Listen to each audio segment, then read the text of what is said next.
This is Jordan Tower with JT News. Make sure you smash that like button, smash that subscribe button. Let's get right into the news. Well, this just keeps going. Wack 100 versus Meek Mill. Wack 100 is keeping the pressure on Meek Mill.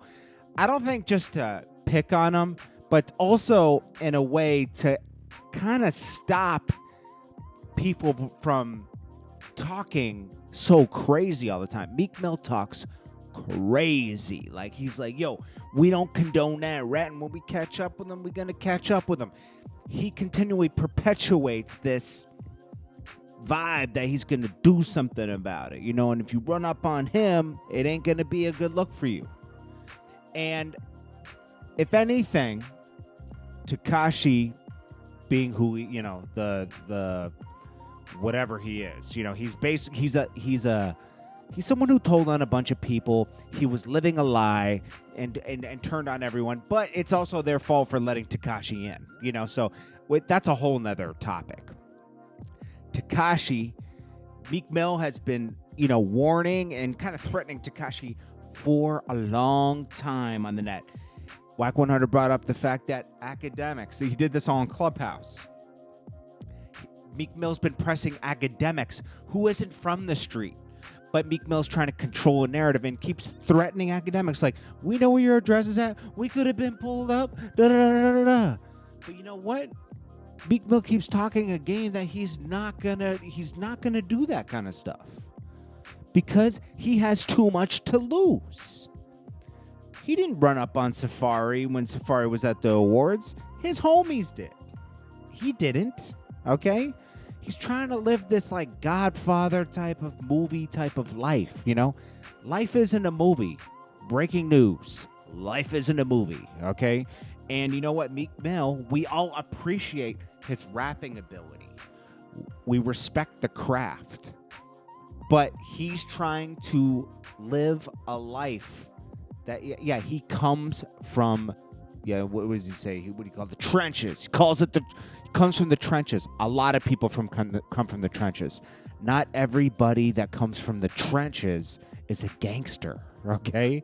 So most people try to get out of a bad situation, and he did, but he continues to like drag back to like, you know, and try to be something that he wasn't. Just because he grew up in the trenches doesn't mean he's a gangster. It means that he grew up in a hard circumstances and is tougher than most people. It doesn't mean all of a sudden he's the biggest gangster in the world.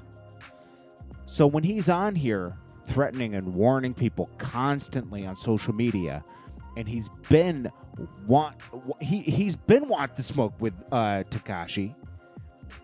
Tekashi pulled up to him. Instead of him pulling up, he said this is the first time ever that the snitch has applied pressure to the person threatening them instead of the other way around, the person threatening the snitch and pulling up on them.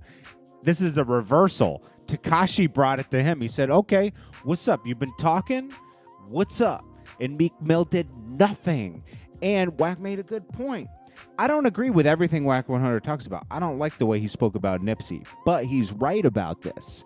That Meek Mill had every right to... Meek Mill is not on probation. Meek Mill is off papers, and he was in... This either took place in Miami or Atlanta. It's confusing. TMZ says Miami. Everywhere else says Atlanta. It looked like it was in an Atlanta parking garage in Buckhead. Okay? That's what it looked like. And Tekashi pulled up. Tekashi was the aggressor. Meek Mill had stand your ground rights on his side. He could have whooped Tekashi and everybody out of fear of his life. If he said, I feared for my life, he could have done whatever he wanted to Tekashi legally. Because Tekashi was the one that pulled up on him. Allegedly. I still think this was a completely staged event. The cameras were out. You know, it was documented on Tekashi's side and Meek Mill's side. It was perfect to go viral, to promote albums that are dropping in the next 4 weeks. Meek Mill and Tekashi both have albums coming out in 4 weeks. I'll play some Wack's thing here, But Wack is right. Meek Mill didn't do anything. Meek Mill talks a lot. But, you know, he's always warning academics who isn't from the street and just doing his job as a blogger.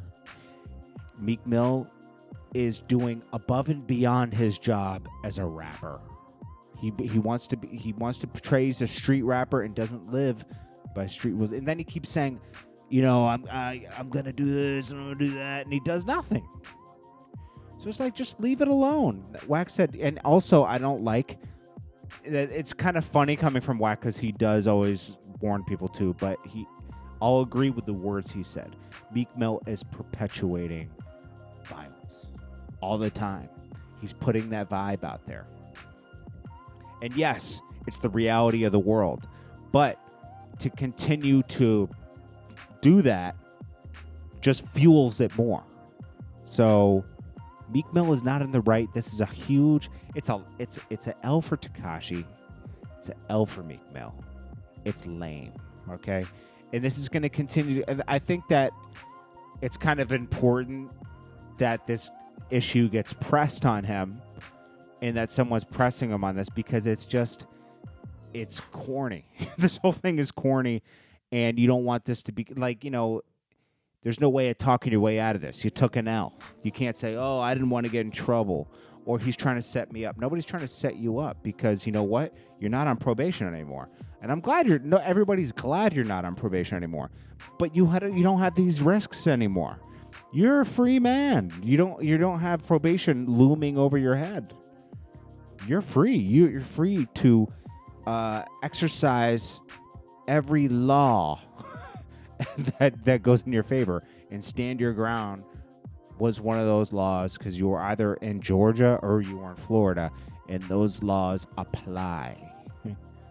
So he could have whooped Tekashi for threatening his life, because that's kind of what happened. Anyways, what do you guys think about this matter? I think it's ridiculous, but it's important it gets talked about. So like, this ends. This is corny, you know, like this is getting, it's out of control at this point.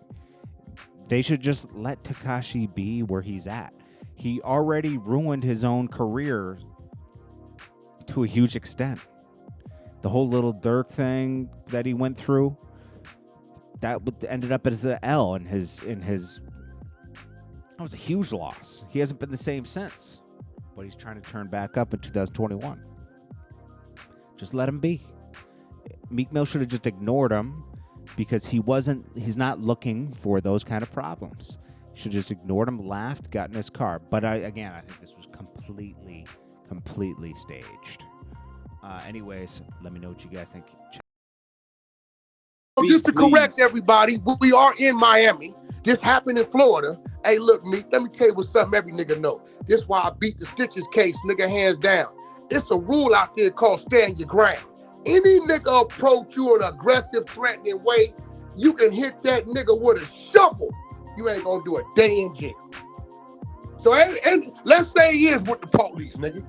And the police allowed him, they drove him over there to where you at to approach you. Hey, look, my nigga, everything you talking about don't make sense. You just been exposed. I don't got nothing against you as a person. I'm not a rapper, but you did some. I'm gonna call you out. I'm not an industry nigga. I'm a street nigga in the industry. You just got marked out. That's simple. It's what it is.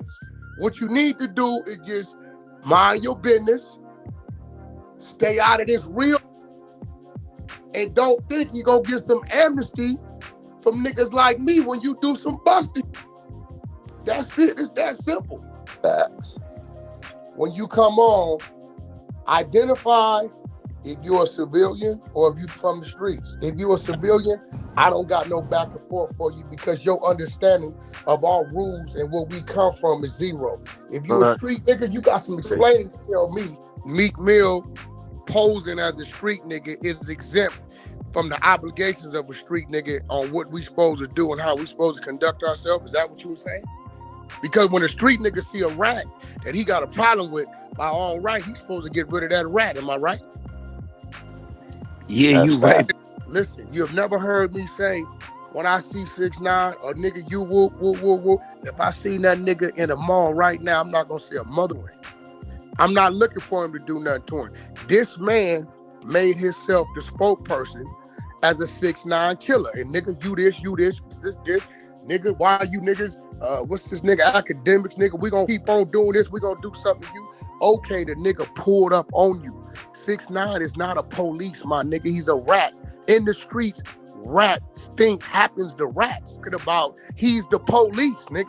He worked with the police. That's what made him the rat. And since he made himself the nigga that wanted to deal with the rat, when the rat pulled up on you aggressive, you were supposed to deal with that. That's a fact.